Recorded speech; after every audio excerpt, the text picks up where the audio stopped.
নমস্কার। আজকের ফেসবুক লাইভে অবশ্যই সংগ্রামী যৌথ মঞ্চের পক্ষ থেকে আজকের ফেসবুক লাইভে এসেছি। প্রায় এই প্রশাসন যন্ত্র প্রায় দুমড়ে মুচড়ে দিয়েছিল বিভিন্নভাবে, সেটা বাক্যবাণে বিদ্ধ করে হোক, ভয় দেখিয়ে একটা ভয়ের থ্রেট কালচারের সংস্কৃতির মধ্যে রেখে হোক, কুকুর বিড়াল বলে হোক।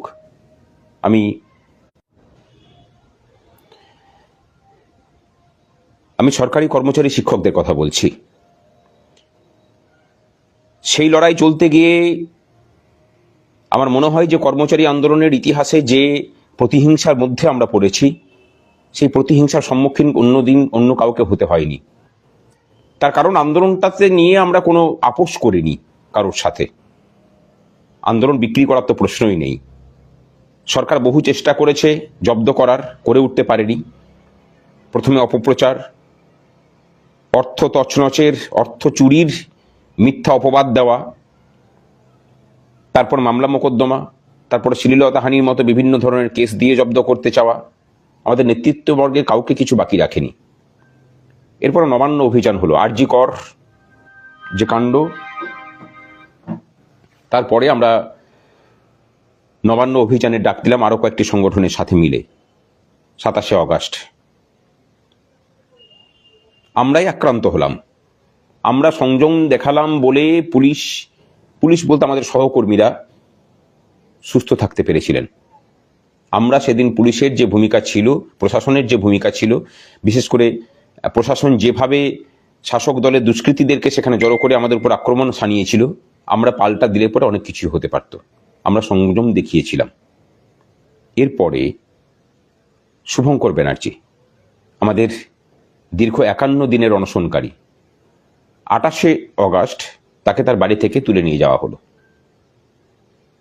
অবৈধভাবে আটক করা হলো। তাকে আটক করা হলো দুর্গাপুর থেকে।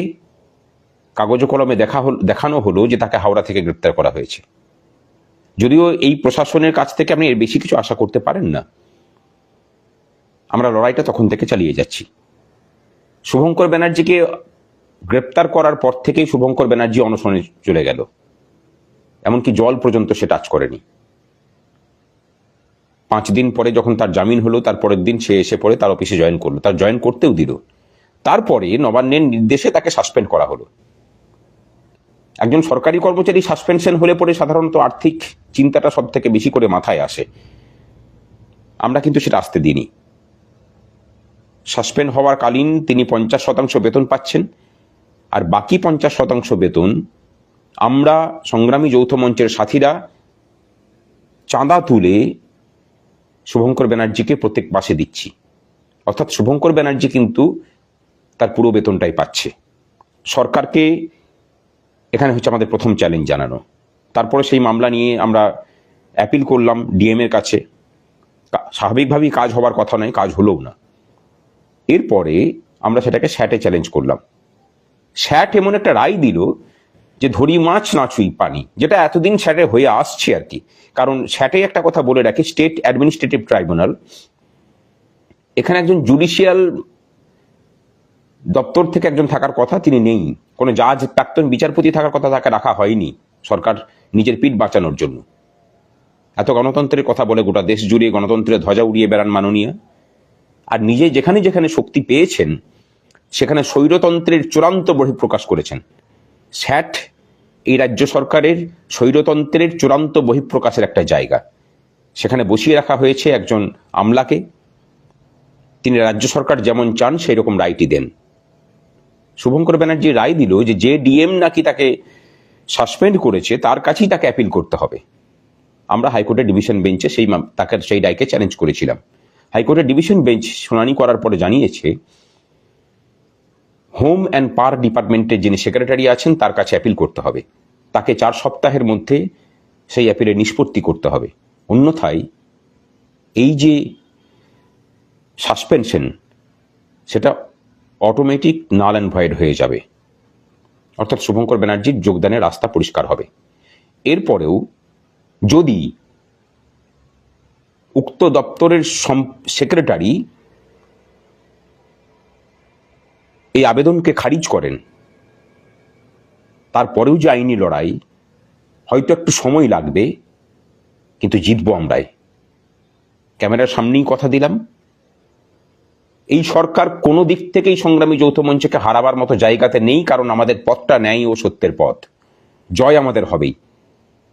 আজকের এই বার্তাটা এই রাজ্যের সরকারি কর্মচারীদের জন্য, যারা প্রতি মুহূর্তে ভয়ের আবহে থেকে নিজেদের বিবেক, নিজেদের মনুষ্যত্বকে চাপা দিয়ে রেখেছেন। খোলস ছেড়ে বেরিয়ে আসুন। শুভঙ্কর ব্যানার্জি না হতে পারেন, অন্ততপক্ষে আপনি যে ব্যক্তিত্বের মানুষ, সেই মানুষটি হওয়ার চেষ্টা করুন। এই রাজ্যের আপামর মানুষ সরকারি কর্মচারীদের দিকে তাকিয়ে বসে আছে, তাদেরকে নিরাশ করবেন না।